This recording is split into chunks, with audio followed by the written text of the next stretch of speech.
आप सुन रहे हैं रेडियो टशन, जो छू ले आपका मन।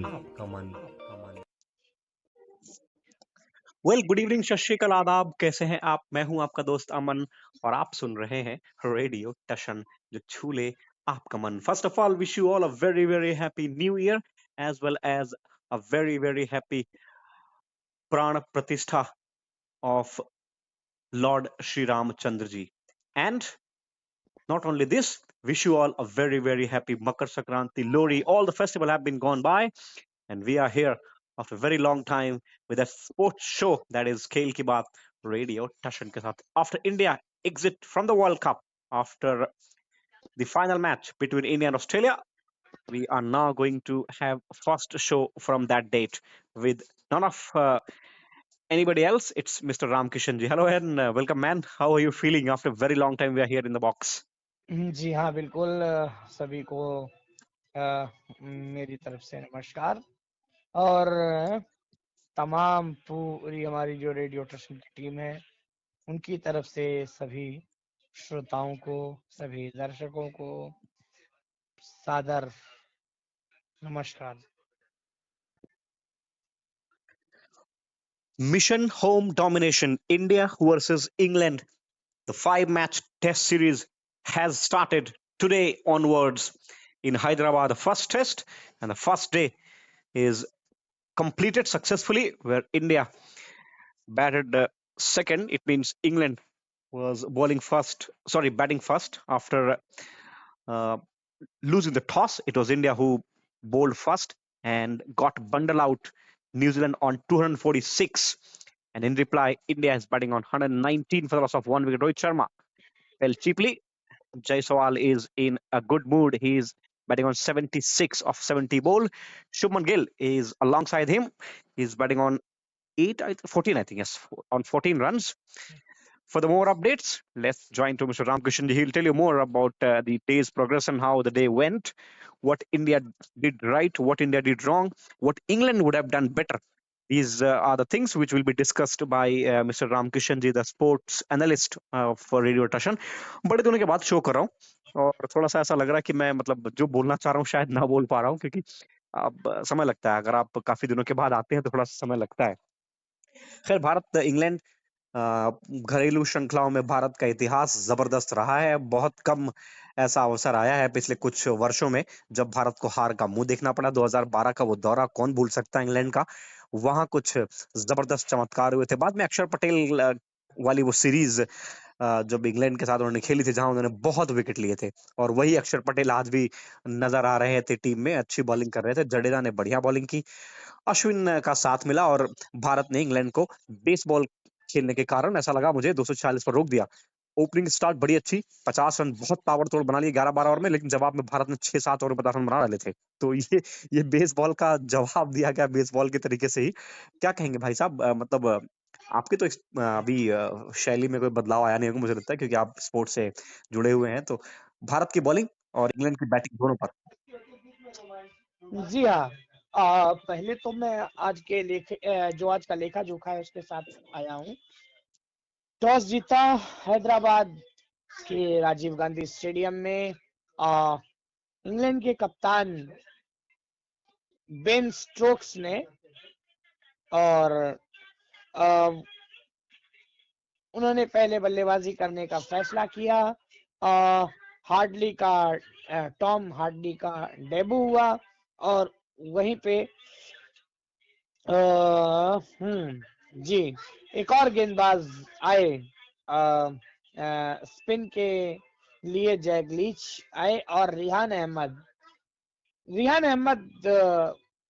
पाकिस्तान के खिलाफ उनका डेब्यू हुआ था।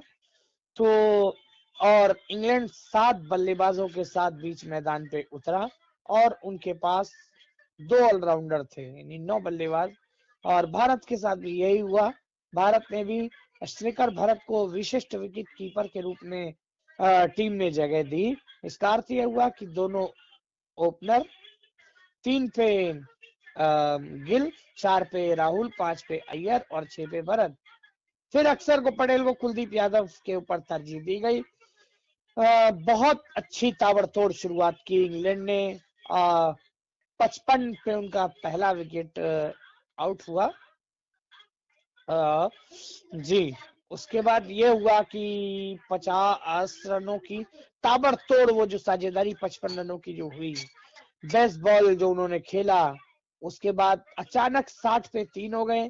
एक साझेदारी 50 प्लस की वो साझेदारी हुई, वेस्टो और रूट के बीच अचानक दोनों आउट हुए और बहुत जल्दी 7 विकेट खो दिए थे। एक तरफ से स्ट्रोक्स संघर्ष कर रहे थे, बेन स्टोक्स ने आउट होते ना होते 88 गेंदों में 70 रन की एक मैच वापसी कराने वाली वो पारी खेली, जिसके बलबूते पे और छोटे छोटे कंट्रीब्यूशन 13 रिहान के और 23 गेंदों में 23 रन हार्डी के बदौलत इंग्लैंड 246 तक पहुंचने में कामयाब रहा। विकेटों की बात करें, अक्षर पटेल के 2, जडेजा अश्विन के 3-3 और बुमराह के 2 विकेटों की बदौलत भारत ने उनको 246 पे सीमित कर दिया 64.3 ओवरों की समाप्ति पर। भारत बल्लेबाजी के लिए आया, भारत की बहुत अच्छी शुरुआत हुई। 13 ओवरों में 80 रन बना लिए थे। रोहित शर्मा आउट हुए 24 रन बना के। जैगलिच का 5वीं बार शिकार बने और मैच का जब समापन हुआ तो भारत 119 रन बना चुका था 23 ओवरों की समाप्ति पर। यशस्वी जायसवाल 70 गेंदों में 76 रन बना के नाबाद है और शुभमन गिल भी 16 रन बना के नाबाद है। तो ये तो रही मैच की स्थिति। निश्चित तौर से जो इंग्लैंड है संघर्ष करता रहा और बहुत देर बाद तो उनके स्पिनर्स ने लाइन कंप्लीटली लाइन को जो उन्होंने ढूंढा और लेकिन तब तक काफी देर हो चुकी थी, जायसवाल सेट हो चुके थे। रियान को आखिर में 3 ही ओवर दिए गए। तो मार्क वुड ही एक तेज गेंदबाज है इंग्लैंड के पास, बाकी उनके पास सभी स्पिनर्स हैं और स्टोक्स भी तेज गेंदबाजी कर सकते हैं। चलिए जी। Absolutely. The way India showed the dominance at home, it is absolutely perfect. It is absolutely excellent. What I can say, a remarkable performance with the bat as far as Jaiswal is concerned. No Kohli is in the team of India for the 2 test matches. There is no James Anderson as well. So कहाँ देखते हैं England no James Anderson? कहीं कहीं आपको लगा lag कर रही बिना उनके? हाँ, निश्चित तौर से ये अगर मार्कवुड की जगह अगर एंडरसन होते ना तो संभवतः स्थिति अलग होती, मैं भी ये मानता हूँ। क्योंकि अगर यहीं पे बुमराह ना होते, सिराज के साथ यदि कोई अर्शदीप या कोई और होता ना तो शायद उतनी मजबूती ना आती। बुमराह ने जो विकेट्स लिए, वो जो बोल्ड आउट किया ना जो स्ट्रोक्स को, वो नहीं हो पाता। वो आउटस्टैंडिंग परफॉर्मेंस थी भाई। बुमराह ने एक और विकेट भी आउट करवाया था, कॉट बिहाइंड करवाया था रियान अहमद को। तो क्वालिटी तो है ही ना भाई। बुमराह हो, एंडरसन हो, और कह सकते हैं हम मिचेल स्टार्क हो, तो क्वालिटी है, इसीलिए तो लोग उनको याद कर रहे हैं जी। हमने सोचा है ना हम 10 मिनट्स का रैप अप रखेंगे क्योंकि अभी टेस्ट मैचेस चल रहे हैं। 10 मिनट्स का रैप अप इस पे होगा और 5 मिनट में हम पूरी खबरों को कवर करने का प्रयास करेंगे। तो 15 मिनट का एक शो डेली आपके पास पहुंचता रहेगा, इस आशा के साथ हम आगे बढ़ते हैं। अ, ये अच्छा है, मतलब ये सोचा है मैंने 10 मिनट के रैप अप में हम पूरा टेस्ट का डे कवर कर सकते हैं, क्या हुआ कैसे हुआ, है ना। बाकी जी कुछ और खबरें हो तो बीबीएल का फाइनल हुआ था अभी जल्दी ही, क्या हुआ जी। उसका? बीबीएल के फाइनल पे मैंने खास तवज्जो नहीं दी। उसका भारतीय कारण कोई ये था है, नहीं ना। मैं हाँ बिल्कुल सही बात है, इसीलिए। बाकी मेरे पास और न्यूज है जो ब्रिस्बेन का भी टेस्ट मैच चल रहा है। ऑस्ट्रेलिया और वेस्ट इंडीज के बीच जो टेस्ट मैच चल रहा है, वहां पे वेस्ट इंडीज ने बल्लेबाजी की। एक समय 64 पे 3, एक समय 64 पे उनके 4 विकेट हो गए थे। उसके बाद एक साझेदारी हुई, वो शतकीय साझेदारी हुई जोशला डिसल्वा के साथ, उनके पार्टनर थे, और वो शतकीय साझेदारी के बलबूते पे पहले दिन का खेल अ, समाप्त होने के समय स्टंप्स जब हुए तो 266 रन पे 8 विकेट थे वेस्ट इंडीज के। तो आज भी कप्तान ब्रेथवेट महज 4 रन बना के आउट हुए, मैकेंजी 21 रन बना के आउट हुए, तेज नारायण चंद्र पॉल भी खास कुछ कर नहीं पाए, और एलेक एथनस वो भी कुछ खास कर नहीं पाए। फिलहाल अल्जारी जोसेफ क्रीज पर हैं।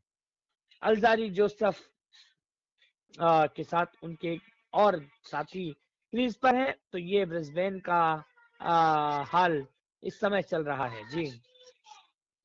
हाँ, हम इन चीज़ों को बड़े सिस्टमैटिक ढंग से करेंगे। फिलहाल आज हमने बड़े अ, शॉर्ट नोटिस पे इस शो को रिकॉर्ड किया, तो मुझे लगता है भारत का टेस्ट का दिन कैसा रहा इंग्लैंड के साथ, वो हमने पूरा कवर कर लिया। वेस्ट इंडीज़ की बात हमने कर ली। कुछ और आपके पास हो बताएँ? जी अदर देन रैप अप करते हैं। एक और खबर आई थी, वो ये थी, ये टेनिस कोर्ट से खबर आई थी, जो ऑस्ट्रेलियन ओपन अभी खत्म हुआ है। जैसे ही सेमीफाइनल में रोहन बोपन्ना पहुंचे तो वो 43 साल के सबसे वरिष्ठ या सबसे उम्र दराज खिलाड़ी थे, जो कि टेन डबल्स की रैंकिंग में टेनिस में नंबर 1 रैंक पे पहुंचे थे जी। हाँ, वही मैंने कहा। अच्छा, रणजी से भी कुछ खबरें थी हमारे पास हालाँकि, लेकिन क्योंकि बहुत शॉर्ट नोटिस पे चीज़ें हुई, तो हमने उतना उसको तवज्जो दी नहीं, जी हाँ, लेकिन उसमें और इंडिया ए और इंग्लैंड ए के बीच भी मैच चल रहा है। इंग्लैंड हुँ। लगभग 150 प्लस पे इंग्लैंड सिमट गई 152 रनों पे, और आई थिंक 200 रन की वो बढ़त भारत की ए टीम ले चुकी है। सरफराज खान शतक बना के खेल रहे थे उस मैच में भी। अच्छा, वो कि अहमदाबाद में वो मैच चल रहा है। कि किसी मैच में किसी प्लेयर ने 400 रन मार दिए भाई, ये मतलब वो मैंने हाँ, पढ़ा था। जी हाँ, जी हाँ, जी हाँ, वो मैंने भी देखा था। बहुत लेकिन वो लोकल लेवल के वो मैच थे, मतलब बड़े ज्यादा मैच नहीं थे। लेकिन हाँ, मारे तो जरूर हैं, बिल्कुल सही है, बात है।